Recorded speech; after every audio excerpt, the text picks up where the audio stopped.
امید ہے آپ سب خیریت سے ہوں گے۔ اگر آپ نے ابھی تک ہمارا چینل سبسکرائب نہیں کیا تو اسے ابھی سبسکرائب کر لیں اور بیل آئیکن کو دبانا بالکل بھی مت بھولیں۔ آپ کا بہت بہت شکریہ۔ نمبر 8، زرد پتوں کا بن۔ سماجی اصولوں کے خلاف خواب دیکھنے اور ہمت کرنے کے لیے لچک اور انحراف کی سوچ کو بھڑکانے والی کہانی۔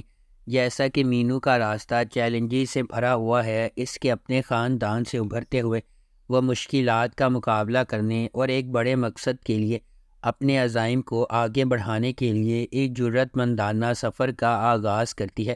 روایت کی طرف سے تعمیر کی جانے والی رکاوٹوں سے بے خوف وہ تبدیلی کے نشان کے طور پر ابھرتی ہے، جس نے نہ صرف خود کو بلکہ اپنی کمیونٹی کی لاتعداد دیگر لڑکیوں کو بھی خواب دیکھنے اور ایک روشن مستقبل کے لیے جدوجہد کرنے کی ترغیب دی ہے۔ اس ڈرامے کو مصطفیٰ افریدی نے لکھا ہے، سیفی حسن نے اسے ڈائریکٹ کیا ہے اور مومنہ درید پروڈکشنز نے اس ڈرامے کو پروڈیوس کیا ہے۔ اس ڈرامے کی مرکزی کاسٹ میں سجل علی اور حمزہ سہیل شامل ہے۔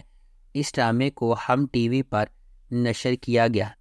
نمبر 7، کفارہ۔ ستارہ ایک زندہ دل یتیم اپنے بھائی، خالہ اور چچا کے ساتھ رہتی ہے۔ اپنی خالہ کے خراب سلوک کے باوجود زندگی کی چھوٹی چھوٹی چیزوں میں خوشی محسوس کرتی ہے۔ اس کی خالہ اسے اپنے ارد گرد رکھتی ہے کیونکہ اس کا خاندان کی جائیداد میں حصہ ہے۔ ایک امیر تاجر کے بیٹے سالار کو فوٹوگرافی کا شوق ہے، جس کی وجہ سے وہ اکثر اپنے خاندان کی طرف سے تنقید کا نشانہ بنتا ہے۔ خالص دل کے ساتھ سالار اپنی ذمہ داریوں سے بچنے کے لیے جانا جاتا ہے۔ اپنی کزن کی شادی میں ستارہ غلط طور پر سالار کو فوٹوگرافر سمجھتی ہے۔ ستارہ کے ساتھ کتنا برا سلوک ہوتا ہے یہ دیکھ کر سالار اس کے لیے نرم گوشہ پیدا کر لیتا ہے، تاہم ایک سازش کی وجہ سے ان کی قربت پر اعتراضات اٹھتے ہیں۔ سالار ایک بار پھر اس معاملے سے گریز کرتا ہے اور ستارہ کو اس کے اپنے خاندان کے شکوک کا سامنا کرنا پڑتا ہے۔ نمبر 6، عشق ہوا۔ زندگی میں ہم سب کا سامنا ان لوگوں سے ہوتا ہے جو ہمارے سفر کی تشکیل کرتے ہیں، خواہ مہربانی کے ذریعے ہو یا چھپی ہوئی سچائیوں کے ذریعے۔ کچھ رابطے دھوپ کی کرن ہیں جبکہ دیگر غیر متوقع چیلنجز کا باعث بنتے ہیں۔ جیسے جیسے تقدیر سامنے آتی ہے، انتخاب کرنا ضروری ہے جو ایک خطرناک راستے کی طرف جاتا ہے۔ تبریز بھی اس طرح کے فیصلے کرنے پر مجبور ہوتا ہے جب منسا سے اس کی محبت اسے بہار سے اختلاف کرنے پر مجبور کرتی ہے۔ جیسا کہ وہ کہتے ہیں، جب محبت شدید ہوتی ہے تو اس کے نتائج اور بھی شدید ہوتے ہیں۔ کیا تبریز منسا کی خاطر چیلنجز کو فتح کر سکتا ہے؟ اس ڈرامے کو 7 اسکائی انٹرٹینمنٹ نے پروڈیوس کیا ہے اور وجاہت حسین نے اسے ڈائریکٹ کیا ہے۔ اس ڈرامے کو جیو انٹرٹینمنٹ پر نشر کیا جا رہا ہے۔ نمبر 5، کبھی میں کبھی تم۔ جب دو خوبصورت لوگ ملتے ہیں تو کبھی میں کبھی تم جیسے عجائبات وجود میں آتے ہیں۔ فہد مصطفیٰ ایک دہائی کے بعد ٹیلی ویژن سکرین پر جلوہ گر ہوں گے، وہ بھی میرے ہمسفر اور مجھے پیار ہوا تھا جیسے سپر ہٹ پروجیکٹ سے سیدھی لڑکی کے ساتھ، یعنی کہ ببلی ہانیہ عمر۔ 2024 کے سب سے زیادہ اینٹیسپیٹڈ ٹیلی ویژن پروجیکٹ کی پہلی جھلک اسے تھوڑا سا اداس بناتی ہے، جس میں ہانیہ اور فہد کے کردار ہاتھ پکڑے ہوئے ہیں اور ہر طرح کی موٹی اور پتلی زندگی کو یکجا کرنے کا وعدہ کر رہے ہیں۔ اس کے بعد ہانیہ عمر کا کردار شرجینہ ہے، جو ایک کتابی شخصیت ہے جو ڈین براؤن کی کتاب کو پڑھتی ہے، سوتی ہے، جلدی اٹھتی ہے، نماز پڑھتی ہے اور ہر روز ایک شیڈول کے مطابق چلتی ہے۔ مصطفیٰ کے طور پر فہد مصطفیٰ کا کردار ایک ہم عصر گیمر لڑکی کا ہے جو نوڈل سے بڑے پیالے بناتا ہے، موٹر سائیکل چلاتا ہے، دھوپ میں انڈے فرائی کرتا ہے اور ہر وقت ایک ہی جگہ ہونے کے علاوہ کچھ نہیں کرتا۔ اس ڈرامے کو ARY ڈیجیٹل پر نشر کیا جا رہا ہے۔ نمبر 4، نور جہاں۔ ایک قریبی رشتہ دار خاندان کے رشتے کا تجربہ ریگل اور کمانڈنگ نور جہاں سے ہوتا ہے، جس کی با اختیار موجودگی غیر متوقع چیلنجز لاتی ہے اور ان کی تقدیر کو تشکیل دیتی ہے۔ صبا حمید باحیثیت نور جہاں 3 بیٹوں کی ماں ہے۔ ایک جارحانہ اور غالب شخصیت کے ساتھ وہ ایک اعلیٰ طبقے کے خاندان سے تعلق رکھتی ہے اور اپنے بیٹوں کی زندگی کے لیے ہر چیز کی منصوبہ بندی کرتی ہے۔ کبرا خان بطور نور بانو مختار شاہ کی بیٹی ہے، بیرون ملک سے تعلیمی ڈگری کے ساتھ نور بانو اپنے آپ کو زیادہ سے زیادہ مراد کی طرف راغب کرتی ہے اور آخر کار اس سے محبت کرنے لگتی ہے۔ علی رضا بطور مراد نور جہاں کا سب سے چھوٹا بیٹا ہے۔ وہ فرما برداری کے ساتھ اپنی ماں کی ہدایات پر عمل کرتا ہے اور اس کے زیر اثر نور بانو کے ساتھ شامل ہو جاتا ہے۔ اس ڈرامے کو ARY ڈیجیٹل پر نشر کیا جا رہا ہے۔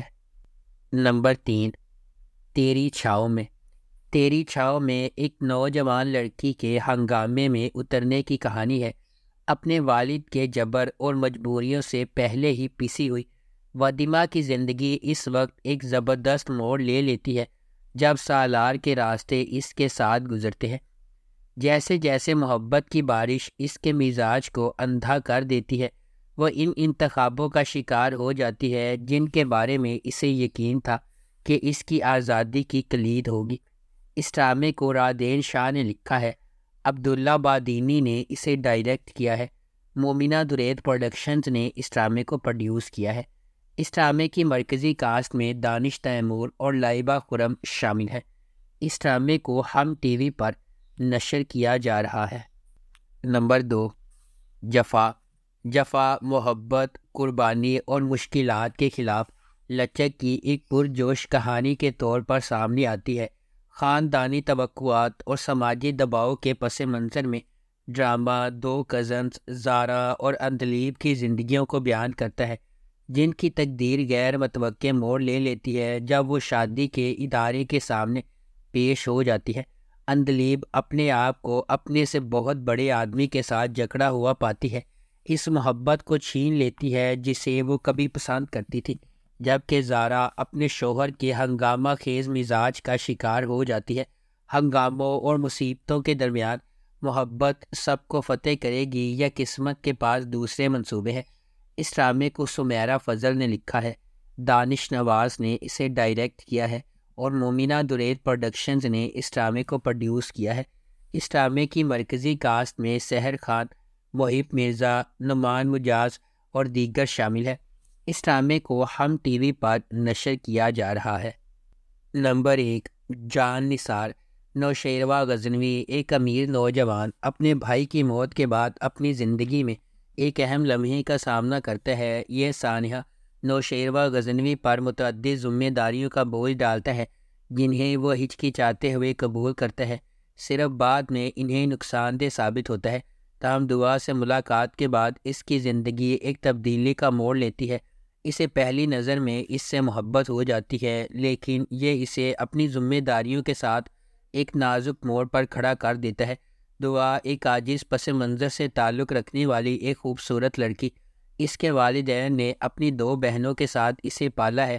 اپنی بے گناہی کے باوجود قسمت نے نوشیروہ غزنوی کا سامنا کرنے سے پہلے دعا کو بدقسمتی کے ایک سلسلے کا نشانہ بنایا، تاہم ان کی ملاقات ان کی زندگی کو مکمل طور پر تبدیل کر دیتی ہے۔ اگر آپ کو ہماری یہ ویڈیو پسند آئی ہے تو اسے لائک کریں، شیئر کریں اور ہمارے چینل کو سبسکرائب کرنا بالکل بھی مت بھولیں۔ شکریہ۔